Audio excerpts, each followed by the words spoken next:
juru selamat. Ini adalah tema yang penting dalam kekristenan, dan kita mau lihat itu dalam masa-masa yang ada dalam kehidupan manusia yang terus berlangsung. Dan tentu saja masa yang ada ini adalah Tuhan yang murah. Kita lihat di dalam Kejadian pasal 1 bagaimana Tuhan ada menciptakan. Ya, pada masa penciptaan itu, kalau kita baca pada pasal 1, bagaimana dia menciptakan langit dan bumi, dan kemudian daratan, binatang, hingga Tuhan menciptakan makhluk yang spesial, yang segambar dan serupa dengan dia, yaitu manusia. Yang laki-laki diberikan nama Adam, oke. Yang perempuan diberikan nama Hawa. Ya. Nah, manusia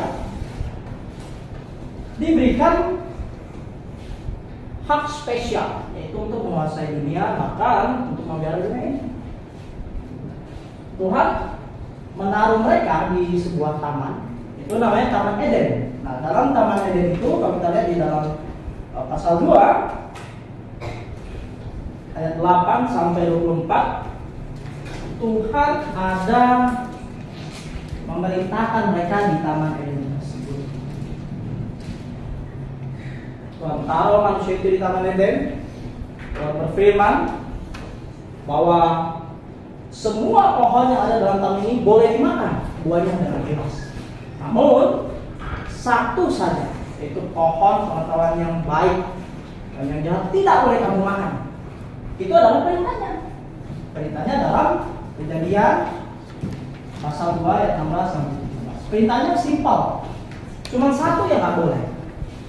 Sehingga perintah ini dimaknai oleh Tuhan. Apa? Perintahnya adalah kalau melanggar pada saat itu, maka pasti mati. Mati. Kalau kita lihat di dalam pasal 16-17, kalau Tuhan Allah memberi perintah ini kepada manusia, semua pohon dalam taman ini boleh kamu makan buahnya dengan bebas. Tapi kalau kamu tahu tentang yang baik dan yang jahat itu jangan kamu makan buahnya, sebab pada yang kamu makan pasti dalam kamu. Jadi konsekuensinya adalah mati. Kalau memakannya, mati. Kalau kita lanjut dalam pasal yang ketiga, ada peristiwa bagaimana manusia gagal dalam mentaati perintah Tuhan. Oke. Ini tertera di dalam Kejadian pasal 3 menceritakan bagaimana manusia gagal dalam perintah Allah. Tadinya Allah sudah memerintahkan. Allah tidak diam-diam bahwa wah, kamu jatuh dalam dosa. Allah sudah peringatkan. Dan pada saat penciptaan ini, Adam dan Hawa memiliki hati yang kudus dan posisi yang kudus. Namun karakternya perlu diuji belum kudus. Hati yang kudus memungkinkan dia berbuat sesuatu yang baik, taat, bermoral. Sedangkan posisi di hadapan Allah bisa bertemu. Makanya Allah di dalam kitab Kejadian ini seringkali berjalan-jalan, mungkin bersama dengan Adam, tentunya tidak mungkin dengan yang lain, karena yang Tuhan ceritakan adalah Adam. Nah, pada saat di Kejadian pasal 3 ada iblis yang adalah malaikat tadinya. Di dalam Yesaya pasal yang ke-4 ayat 12, dia adalah malaikat yang tadinya mengasihi Allah dan tadinya ciptaan Allah yang sangat baik, namun dia menentang Allah dengan cara dia ingin menjadi sama seperti Allah. Sehingga di Kejadian pasal 3 dia mengambil rupa yang menyerupai seekor ular. Dengan liciknya ia berkata kepada Hawa di pasal 3 ayat 1, Ular itu berkata kepada perempuan itu, tentu berfirman semua tahun ini, jangan kamu makan buahnya. Ini ketipu musanya. Dia bilang jangan makan semuanya. Sedangkan perintah Tuhan adalah semuanya boleh dimakan, tapi ada satu. Nah, jadi iblis itu buat aturan yang sama-sama. Jangan makan semuanya. Dia lupa perintah Tuhan satu. Yang satu tidak boleh dimakan. Nah, bahwa Adam Hawa terperdaya oleh tipu muslihat iblis. Sehingga di Kejadian pasal 5 pasal 3 ayat 3 sampai 7, bagaimana mereka jatuh ke dalam dosa dan akibatnya mereka lihat efek di pasal 3 ayat 7. Efek dosa. Dia sekarang punya hati yang tidak tenang. Dia punya karakter yang nantinya akan berbuahkan dosa terus-menerus. Sehingga di Kejadian pasal 3 ini Tuhan memberitahukan mereka langsung sadar, wah, telanjang itu dosa. Mereka malu. Padahal tadinya pada masa kudus itu suatu hal yang biasa. Tapi karena mereka telah melanggar perintah Allah, mereka akhirnya harus mati. Kan tidak datang. Kalau kita lihat di dalam Yesaya pasal 59 ayat 1 sampai 2, yang menjadi antar pemisah kita bukanlah makanan kita, bukanlah masa depan kita, tapi dosa. Dosa yang menjadi pemisah itu semua. Dari sepanjang zaman dosa yang telah memisahkan kita. Dan dosa dalam perjanjian baru, kalau kita buka di dalam Roma pasal 6 ayat 23, dan ada berkata sebab upah dosa ialah maut. Artinya dosa hanya bisa diselesaikan oleh maut, tidak dengan cara apa? Harus maut yang menyelesaikan. Tidak ada cara lain.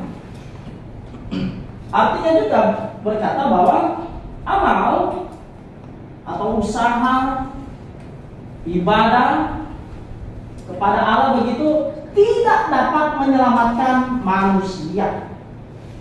Hanya penghukumanlah dosa itu diselesaikan. Tapi Allah yang Maha Kasih, yang begitu mengasihi kita tentunya, Dia berjanji bahwa Dia akan kirim Sang Juru Selamat. Ini di dalam Kejadian pasal 3:15. Ini adalah secara simbolik Tuhan ada berkata simbolis bahwa Dia akan kirim Sang Juru Selamat. Nah, kirim Sang Juru Selamat dengan berkata bahwa kamu harus melakukan ibadah simbolik sederhana sebagai bentuk kamu percaya. Sebagai bentuk percaya. Ini terus dilakukan sepanjang zaman. Simbol ini adalah ibadah yang sederhana. Ibadah simbol yaitu menyusun batu seperti mesbah, lalu mengambil domba, yang kemudian disembelih sambil mengaku dosanya di hadapan Tuhan Allah. Dan kemudian ini tidaklah menyelamatkan. Ini hanya simbol. Hakikatnya kapan? Tuhan bilang nanti. Dia berjanji. Kalau kita lihat di dalam Ibrani pasal yang 11 ayat 1, iman adalah apa? Adalah dasar segala sesuatu yang kita harapkan. Kalau kita harapkan, berarti belum kita lihat, kita masih mengharapkan. Harus beriman. Nah, sambil kita melakukan itu, di dalam perjanjian lama, sambil orang percaya ini dalam perjanjian lama, Adam, Hawa, dan Nuh, Abraham, tokoh-tokoh dalam perjanjian lama, kalau ingin diselamatkan, mereka harus melakukan ibadah simbolik yang sederhana ini dengan percaya kepada Yesus Kristus. Melakukan ibadah simbolik sederhana adalah mengungkapkan bagaimana percaya kepada janjinya. Ibadah simbolik sederhana itu tidak menyelamatkan. Ini hanya menyimbolkan apa yang akan datang. Sangat simpel sekali. Tuhan tidak tuntut panjang-panjang, susah-susah. Cuma tuntut percaya. Kalau percaya pasti lakukan ini. Beda di dalam Kejadian pasal 4. Kain salah, dia pakai sayur. Tuhan suruh bawa dia sayur. Percaya atau enggak? Enggak percaya. Sampai di dalam Perjanjian Baru kita lihat Tuhan mengungkapkan bagaimana janjinya itu sudah tergenapi. Kalau kita baca di dalam Matius pasal 1 ayat 18 sampai 25, kemudian Yohanes pasal 1 ayat 29, ini ada peristiwa di dalam Matius 1 ayat 18 sampai 25, ada peristiwa bagaimana Yesus lahir dengan kuasa Roh Kudus dan membuktikan bagaimana nubuatan-nubuatan yang ada di dalam Perjanjian Lama. Di dalam Yesaya pasal 7 ayat 14, Tuhan ada berkata, ini nubuatannya mengacu pada Yesus, sehingga pada Yohanes Pembaptis berkata, lihatlah anak domba Allah yang menghapus seluruh dosa dunia, seisi dunia. Akhirnya hakikat yang dimaksudkan dari ibadah simbolik sederhana dalam Perjanjian Lama adalah telah diungkapkan dari Ibrani, yaitu pada saat Yesus. Yesus adalah hakikat ibadah simbolik yang ada dalam Perjanjian Lama. Simbolnya adalah domba. Hakikatnya adalah Yesus. Kalau kita lihat di dalam Ibrani pasal 4 ayat 10, perhatikan baik-baik, ini ada pernyataan yang sangat-sangat memberikan suatu pengertian yang baik bahwa sebenarnya bukan domba korban yang menyelamatkan orang Kristus, tapi Yesus sendiri. Di Ibrani pasal 10 ayat 4, sebab tidak mungkin darah lembu jantan atau darah domba jantan menghapus dosa. Nah, itu ada pernyataan yang benar. Melainkan Yesuslah yang menjadi penebus dosa itu. Kapan dia menjadi penebus? Dia sudah mati. Kita baca dalam Matius pasal yang ke, ini peristiwa ya, peristiwa di Matius pasal yang ke dari 26 dan terus seterusnya sampai yang mati di atas kayu salib. Yesus mati. Nah, kalau Yesus sudah mati dan dia adalah penanggung dosa seisi dunia, ini juga kita bisa lihat juga di dalam 1 Yohanes pasal 2 ayat 2. Ini menyatakan bahwa Yesus itu untuk semua manusia. Semua manusia, bukan untuk siapa-siapa lain. Keluarga bangsa lain bukan, untuk badan ini bukan. Untuk semua manusia. 13 menit. Namun adalah kita lebih lanjut melihat apa yang Alkitab nyatakan, walaupun itu untuk semua. Apa yang perlu kita lihat? Di dalam Yohanes pasal 3 ayat 16, perhatikan baik-baik. Karena begitu besar kasih Allah akan dunia ini, sehingga ia mengaruniakan anak yang tunggal, supaya setiap orang yang percaya tidak binasa melainkan berada di dunia kekal. Jadi clue-nya atau petunjuknya adalah iman. Iman. Kalau tidak beriman, tidak selamat. Dalam 1 Timotius pasal 4 ayat 10, Tuhan berkata, jadi di dalam 1 Timotius pasal 4 ayat 10, ini Paulus ada memberitahukan, itu sebabnya kita berjaya dan berjuang karena kita menaruh pengharapan kita kepada Allah yang hidup, kepada semua manusia, terutama mereka yang percaya. Nah, jadi setiap orang dalam Perjanjian Baru kalau mau diselamatkan sama prinsipnya, beriman. Beriman seperti apa? Di dalam 1 Yohanes pasal 1 ayat 8 sampai 9, kita harus mengaku dosa kita. Kita berkata, Yesus sudah mati bagi saya dan saya dalam dosa. Ini simpel. Tinggal beriman saja kepada Yesus. Kalau sudah beriman kepada Yesus pasti selamat. Oh iya, Roma pasal 8 ada pemberitahuan. Tidak ada hukuman bagi mereka yang sudah berada dalam Kristus. Sangat simpel. Karena Roh Kudus telah mengatakan mereka. Oke? Kira-kira kalau ada yang ingin bertanya perihal tentang keselamatan,